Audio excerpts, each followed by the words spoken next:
मुलांनो, आज आपल्याला प्रकरण पहिलं वितरणाचे नकाशे याचा अभ्यास करायचा आहे. तुम्ही मागील इयत्तामध्ये परिसर अभ्यास व भूगोल विषयात जिल्हा, राज्य व देशांच्या नकाशाचा अभ्यास केलेला आहे. नकाशांचा उद्देश प्रामुख्याने ठिकाणाचे स्थान व चलांचे वितरण दाखवणे हा असतो.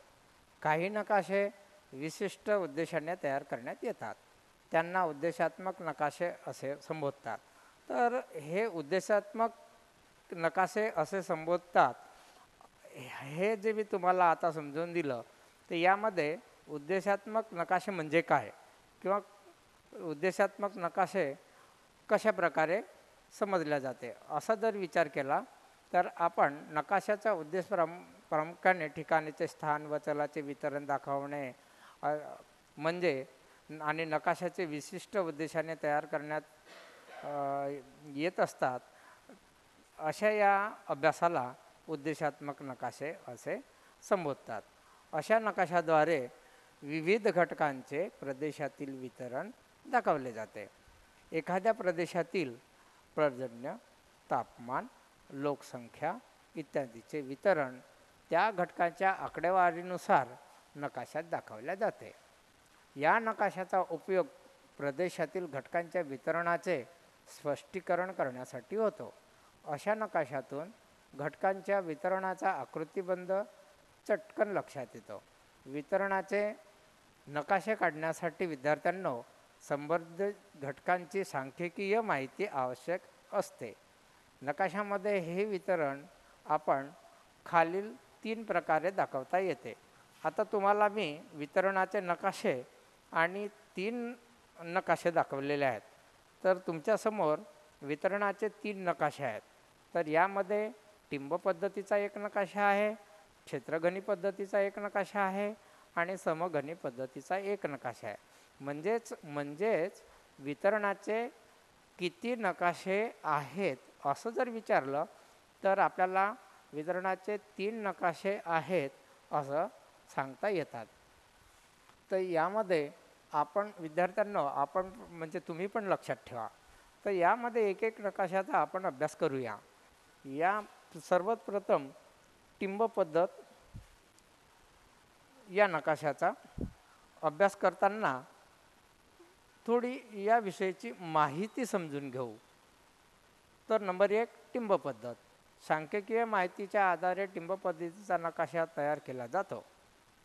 टिंब पद्धतीचे नकाशे तयार करताना केवळ गणना करून मिळविलेल्या माहितीचा उपयोग केला जातो. तर एखाद्या प्रदेशामध्ये ज्या तऱ्हेने घटक वितरित झाला आहे तशाच तऱ्हेने नकाशात टिंबे देऊन वितरण दाखवले जाते. जसं उदाहरणार्थ प्रदेशातील लोकसंख्या, पशुधन संख्या, वितरण इत्यादी. टिंबाद्वारे वितरण दाखवताना टिंबाचे मूल्य ठरवावे लागते. त्यासाठी प्रदेशातील घटकांच्या सांख्यिकीय माहितीची कमीत कमी व जास्तीत जास्त मूल्य विचारात घेतात. त्यानुसार टिंबाचे मूल्य ठरवले जाते. हे मूल्य ठरवताना टिंबाचे आकारमान म्हणजे टिंब लहान आहे की मोठा आहे ते, घटकांची घनता म्हणजे किती आहे, नकाशांचे प्रमाण म्हणजे लहान नकाशा आहे, मोठा नकाशा आहे, त्याची लांबी, रुंदी आणि इतर गोष्टीचा विचार केला जातो. प्रत्येक उपविभागातील प्रशासकीय सीमा किती आहेत म्हणजे किती क्षेत्रफळाच्या आहेत त्या बघितल्या जातात. घटकांच्या संख्येसाठी किती टिंबे दाखवावीत हे आधी ठरवावे लागते. नकाशात टिंबे देताना पुढील गोष्टींची काळजीपूर्वक विद्यार्थ्यांना आपण काळजी घ्यायची. आता काळजी कोणती घ्यायची तर नंबर 1 मूल्यानुसार प्रत्येक टिंबाचा आकार सारखाच ठेवणे. नंबर 2 प्रदेशाची प्राकृतिक रचना, जलस्रोत, वाहतूक व्यवस्था इत्यादी घटकांचे वितरण विचारात घेऊन त्यानुसार टिंबे द्यावे. आता यामध्ये लोकसंख्येचे वितरण दाखवताना ग्रामीण लोकसंख्या टिंबाद्वारे तर नागरी लोकसंख्या दाखवताना किंवा दर्शवताना गोलाचा उपयोग केला जातो. जो घटक प्रदेशामध्ये मुक्तपणे विखुरलेला असतो अशा घटकाच्या वितरणासाठी टिंब पद्धत अधिक सोयीची आहे. मुलांनो, नकाशाची मैत्री साधत असताना आता मी जे तुम्हाला समजावून दिलं त्या भागावर एक छोटा प्रश्न विचारतो. म्हणजे हा नकाशा आहे अमरावती जिल्ह्याचा, तर अमरावती शहराचा. अमरावती शहराच्या नकाशामध्ये तिथे विचारलेलं आहे की अमरावती शहराची लोकसंख्या किती आहे. तर अमरावती शहराची लोकसंख्या किती आहे हे सांगत असताना मी तुम्हाला या अगोदर समजून देत असताना सांगितलं होतं की टिंबाची आपल्याला म्हणजे किती आहे, प्रमाण किती आहे ते समजून घ्यायचं असते. तर प्रमाण समजून घेतल्यावर आता आपल्याला नकाशाकडे, मुलांना नकाशाकडे बघा. नकाशे दिलेला आहे अमरावती जिल्हा लोकसंख्या वितरण नकाशा. आपल्याला सूचीमध्ये प्रत्येक बिंदू 10,000 लोकसंख्या यासाठी वापरला आहे. प्रमुख नगराची लोकसंख्या समजा आता छोटा बिंदू दिलेला आहे 50,000, त्यापेक्षा थोडा मोठा दिलेला आहे 1,00,000, त्यापेक्षा थोडा मोठा दिलेला आहे 2,00,000, त्यापेक्षा मोठा सगळ्यात मोठा दिलेला आहे 5,00,000पर्यंत. परंतु बिंदू दिले आपण, परंतु लोकसंख्या तेवढी आहे का हेही बघितल्या जाते. लोकसंख्या तेवढी आहे तर मग तेवढे बिंदू दिल्या जातात. मग तेवढे बिंदू दिल्यानंतर आपल्याला नकाशावरून लक्षात येतं की या ठिकाणची लोकसंख्या जास्त आहे. जसं आता इथे दिलेलं आहे अमरावती जिल्ह्यामध्ये वरुड तहसील आहे, अचलपूर आहे, अंजनगाव सुरजी आहे, अशा प्रकारेही आपल्याला तहसीली दिलेल्या आहेत. तर एक प्रश्न निर्माण होतो, अमरावती शहराची लोकसंख्या किती आहे. हा होमवर्ककरिता उद्याकरिता तुम्हाला हा भाग दिलेला आहे.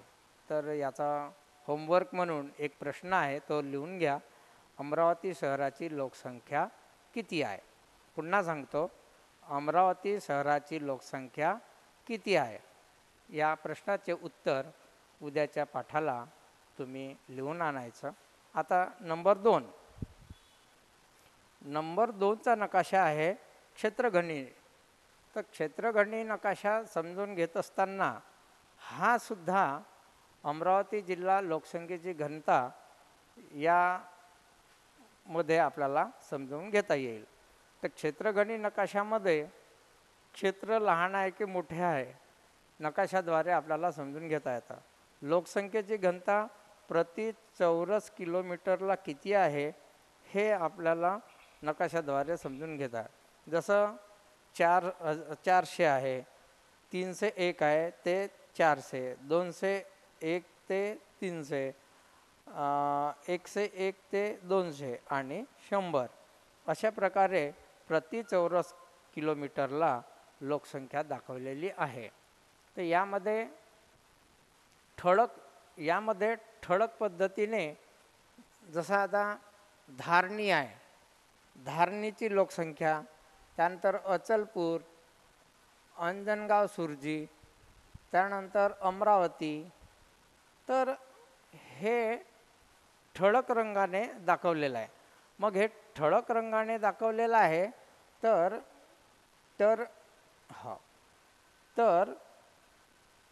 अमरावती 400 प्रति चौरस किलोमीटरला लोकसंख्या आहे. याचबरोबर बघा, कलर बघा, याचबरोबर अचलपूर 400 प्रति चौरस किलोमीटर लोकसंख्या दाखवलेली आहे. आता दुसरं बघा, त्याचबरोबर 301 ते 400 प्रति चौरस किलोमीटरला अंजनगाव सुरजी या ठिकाणची लोकसंख्या दाखवलेली आहे. त्यानंतर 201 ते 300 प्रति चौरस किलोमीटरला धारणी शहराची लोकसंख्या आपल्याला दाखवलेली आहे. आणि नंतर 101 ते 200 आपल्याला नांदगाव खंडेश्वर या ठिकाणची लोकसंख्या, चांदूर रेल्वे या ठिकाणची लोकसंख्या, धामणगाव रेल्वे या ठिकाणची लोकसंख्या, त्यानंतर याचबरोबर तिवसा, मोर्शी, वरुड आणि चांदूर बाजार या ठिकाणची लोकसंख्या, याचबरोबर दर्यापूर, याचबरोबर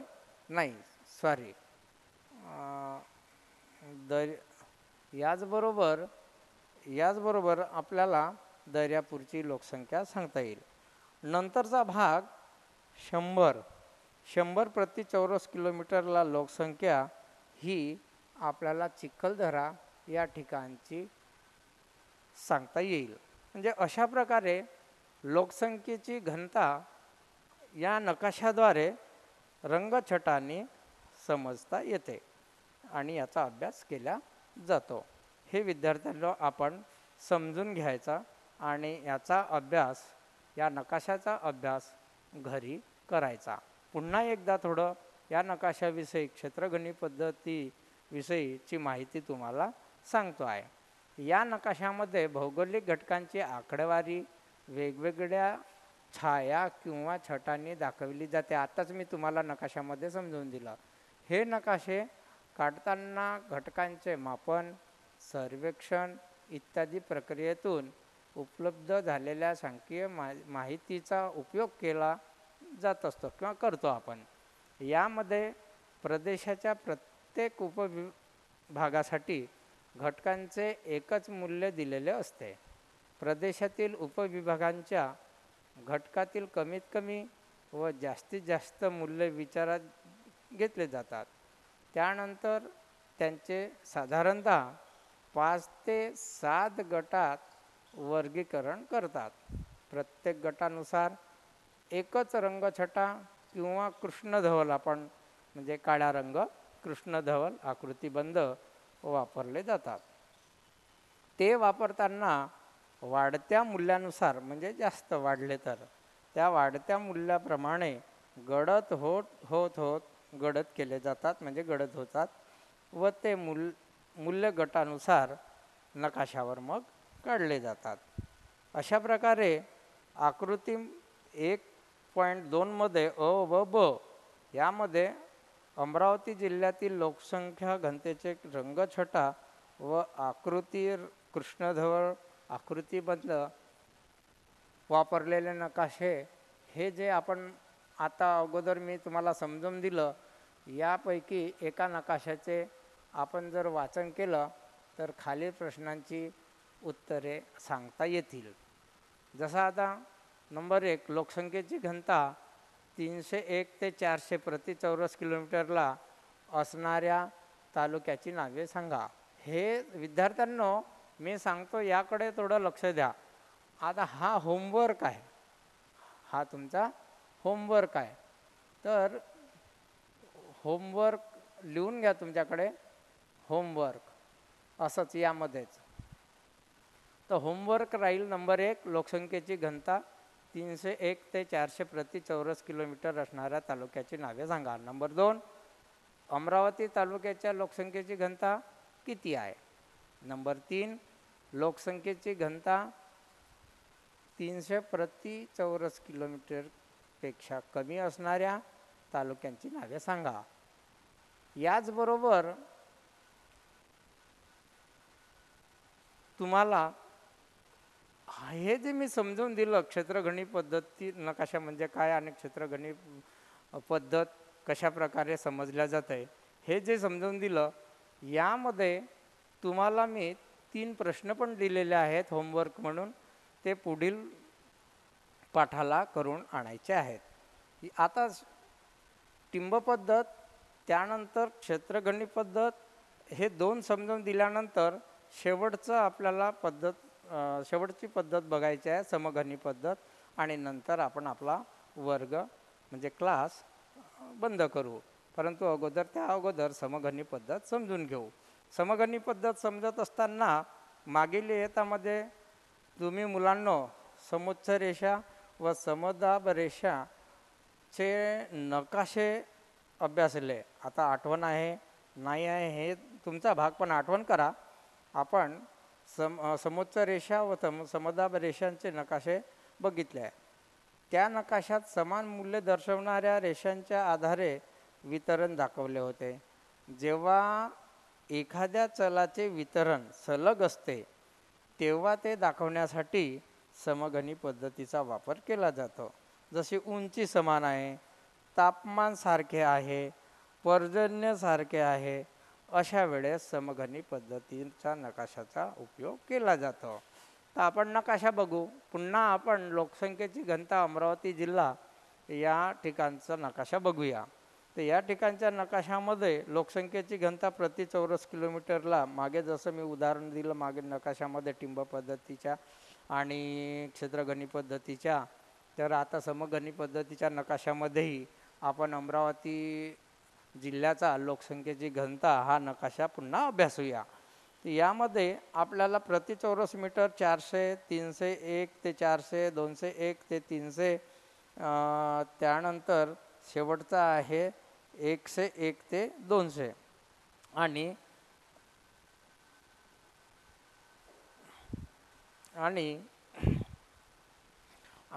100 अशा प्रकारे या नकाशाचा आपण अभ्यास करूया. तर आता इथे डार्क पद्धतीने म्हणजे प्रति चौरस किलोमीटरला म्हणजे 400 प्रति चौरस किलोमीटर असणाऱ्या अमरावती जिल्ह्यातील कोणती तहसील आहे, तर अमरावती 1 शहर आणि तहसील पण, याचबरोबर अचलपूर 1 असे 2 प्रदेश आपल्याला दाखवलेले आहे. त्यानंतर 301 ते 400 मध्ये आपल्याला धारणी हा प्रदेश दाखवलेला आहे. याचबरोबर दर्यापूर हा प्रदेश दाखवलेला आहे. अंजनगाव सुरजी हा प्रदेश दाखवलेला आहे. याचबरोबर आपल्याला चांदूर बाजार दाखवलेला आहे, मोर्शी दाखवलेला आहे आणि वरुड दाखवलेला आहे. हा प्रदेश आपल्याला 301 ते 400 प्रति चौरस किलोमीटर लोकसंख्येची घनता असलेला प्रदेश दाखवलेला आहे. याचबरोबर आपल्याला 201 ते 300 प्रति चौरस किलोमीटरला लोकसंख्या असलेला प्रदेश भातकुली आहे. त्यानंतर भातकुली बरोबरच आपल्याला सांगता येईल, भातकुली बरोबर आपल्याला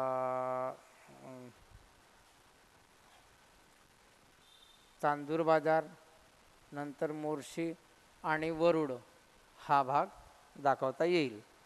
याचबरोबर 101 ते 200, तर 101 ते 200 प्रति चौरस किलोमीटर लोकसंख्येची घनता असलेला प्रदेश नांदगाव खंडेश्वर, चांदूर रेल्वे, धामणगाव रेल्वे आणि तिवसा हा भाग आपल्याला सांगता येईल नकाशाद्वारे. आणि शेवटचं म्हणजे 100 प्रति चौरस किलोमीटरला लोकसंख्येची घनता असलेला प्रदेश म्हणजे चिखलदरा डोंगराळ भाग आहे. डोंगराळ भागामध्ये लोकसंख्येची घनता तसेही आपल्याला कमीच पाहावयास मिळते कुठेही. तर अशा भागामध्ये तो प्रदेश म्हणजे चिखलदरा आहे. अशा प्रकारे आपण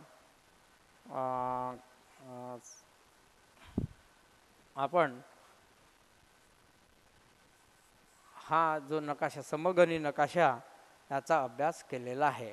यामध्ये आपण समघनी नकाशामध्ये एक प्रश्न तयार होतो की या नंबर 1 सममूल्य रेषा जवळजवळ असतील तर घटकातील बदल तीव्र आणि एकमेकापासून दूर असतील तर बदल सौम्य असतो. हे मी तुम्हाला आता समजावून सांगितलं. तर प्रश्न नंबर 1, सममूल्य रेषा जवळजवळ असतील तर घटकातील बदल कसा असतो?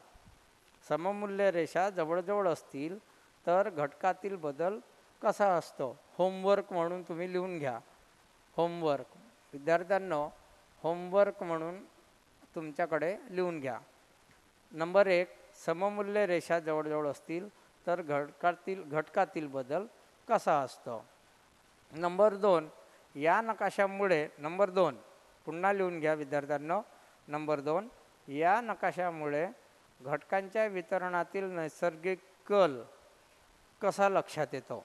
कसा लक्षात येतो? पुन्हा सांगतो, या नकाशामुळे घटकांच्या वितरणातील नैसर्गिक कल कसा असतो? तर अशा प्रकारे आपल्याला प्रश्नाचे उत्तर होमवर्क पण मी दिलेला आहे आणि 3ही नकाशे समजावून दिले, याबद्दलची माहिती समजावून दिली. तर आपण पण घरी पुन्हा करून बघा, अभ्यास करा आणि पुढील पिरियडला दिलेली प्रश्नाची उत्तरे करून या. धन्यवाद.